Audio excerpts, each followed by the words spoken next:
Hi everyone, we're ready to start our work with the Word Masters Challenge this year. Ms. Matrano and I have compiled this list of words 1 through 15. We've done the definitions for you, and we hope this video helps you get a better sense of how you could use the words in your own vocabulary. There's a lot of great words in this set, but one thing you have to be aware of is the parts of speech. There's a lot of different parts of speech, noun versus verb versus adjective, that you have to be aware of to use them properly. So pause the video while we go to create a flashcard that has the word in the front and on the back the parts of speech and definitions. Our first word is peer. And peer can mean two very different things depending on how it's used in terms of parts of speech. The verb is to look closely or with difficulty at someone or something. And if you look at this example right here, in this instance, they're actually looking, looks like they're looking at some kind of specimen on a tree. Pretty similar to how you guys would peer into a microscope, or you might peer around the corner to see if someone's coming. The noun version is a person of the same age, status, or ability. For example, when you do peer revision in class, you guys are in the same kind of status as writers, in the same approximate ability level, so that's why it's peer revision. Insulate. Again, two very different meanings for a similar word. The verb, a verb, is to cover or separate with material that reduces the leakage of heat, electricity, or sound. Some of you, if you ever have renovations done on your house, you might have seen a guy coming in and spraying kind of a pinkish foam.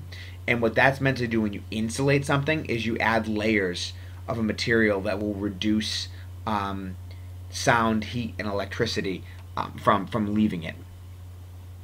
The other is to insulate someone or something is to place in an isolated situation or condition. For example, in this picture, this guy who's stuck out on this island is insulated from the rest of the people. Going to like the timeout corner in preschool might have been an example of being insulated for misbehaving. Wayward. Wayward is difficult to control or predict, and it usually refers to behavior or direction. For example, her wayward, difficult sister, his wayward emotions, a wayward breeze. It kind of basically means that you can't exactly predict exactly what's going to happen, nor can you control it.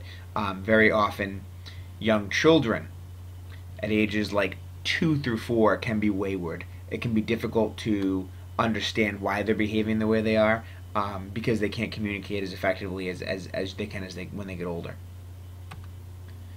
Decorum is an outstanding word to understand, and it means behavior in keeping with good taste and propriety. And I left propriety in here from the dictionary definition because propriety basically means, like it says in the beginning, proper. You can see the word within the word.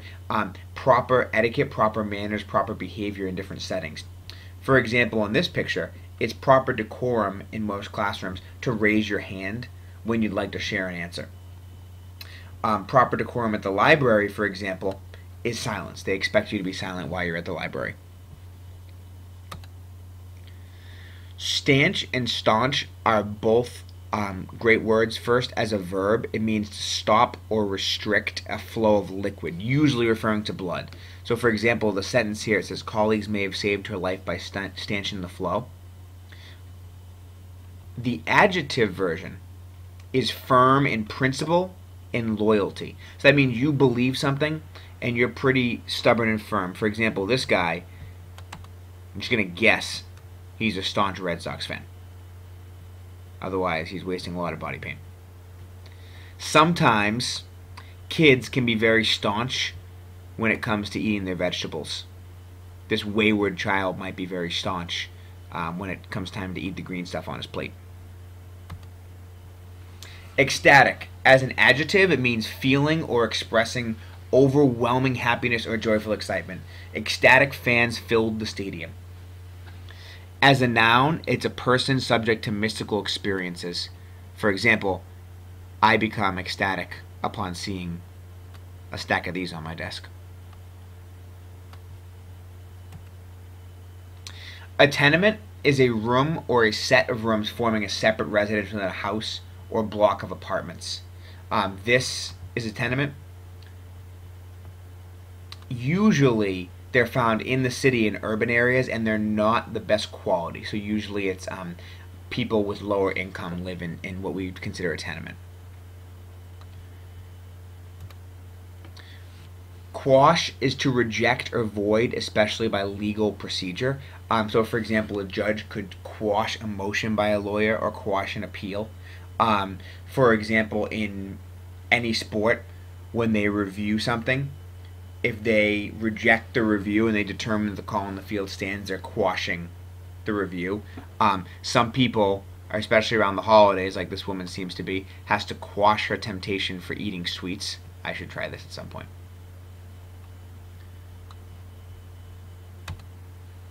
Egregious. You've probably heard egregious before. It's basically like ridiculously bad, shocking, obvious. So, for example, an egregious example of cheating would be if you lifted an entire paper offline, your teacher knew it right away. When we were talking about proofreading for your defining moments, we said we have to avoid egregious errors. So blatant errors like not capitalizing I, using the wrong forms of words, because that reduces our credibility as writers. You may also hear it used in baseball if they describe like an egregious error, like the ball just gets in between the fielder's legs. Just a happy coincidence. This is a Yankees player, by the way. Shroud is an outstanding word to improve your vocabulary. It's one of those words that kind of falls into the category of picking the perfect word. As a noun, it's a length of cloth in which a dead person is wrapped in for burial. It can also mean something that makes it difficult to see. For example, a shroud of mist. This could be an example of that. So you can see the shroud that's misting up towards the mountain. There are two verbs as well. It means wrap or dress a body in a shroud for burial. It can also mean to cover or conceal from view. So, for example, this is one version of the Ghost of Christmas Future from A Christmas Carol. And you can see by this indication that he is shrouded in black and shrouded in mist. Very much like, again, the mountain is shrouded by mist so you can't see it. Or the mist shrouds the mountain. So that's a great descriptive word to kind of put in your toolkit, especially when writing narratives.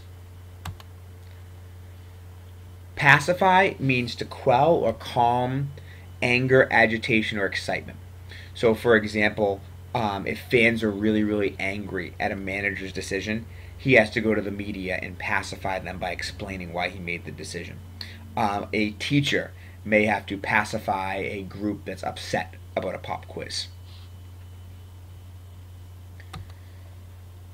Devious. Devious is a great word, great adjective for describing a character, and it means to show a skillful use of sneaky tactics to achieve the goal.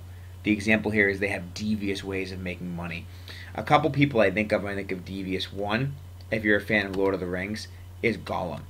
Because even though Gollum pretends to be friends with some of the hobbits, really he's just after the ring, or the precious, he says. Another example of devious comes from Tom Sawyer. And there's a great scene where Tom Sawyer has to whitewash his fence, which basically means paint his fence white.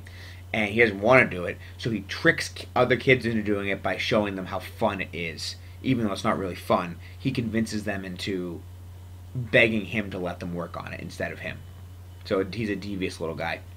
And the last one, a devious route, is a route that is longer than the most straightforward way.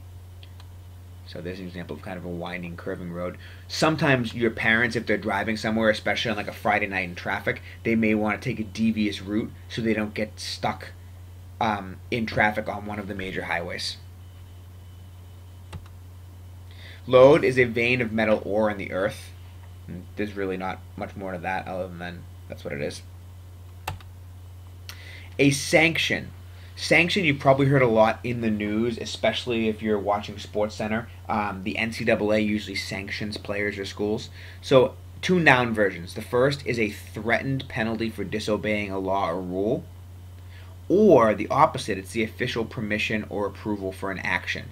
So, for example, in my classroom, I sanction the use of cell phones as long as you're using them for the right reasons.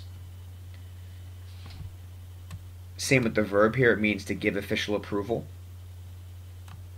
and the last verb is to impose a penalty on. So, for example, if you violate rules in school, you could be sanctioned by either Mr. Lyons or Mr. Norton, and there would be some punishment involved, some consequence for your actions. Fickle means changing frequently. For example, the weather is forever fickle. I put this cartoon in here, Calvin and Hobbes. It says true friends are hard to come by, because fickle can sometimes be a word that's used to describe friends. You never want to either be a friend who's described as fickle or have fickle friends, because by definition that means that they change their opinions, they change their loyalty kind of frequently, and they're not very reliable friends. And here's an example of how fickle the weather can be. You can see it's getting ready to rain and downpour on this side of the lake, whereas over here the sun and the clouds are still out. So New England weather can be very fickle, especially in the fall and spring months.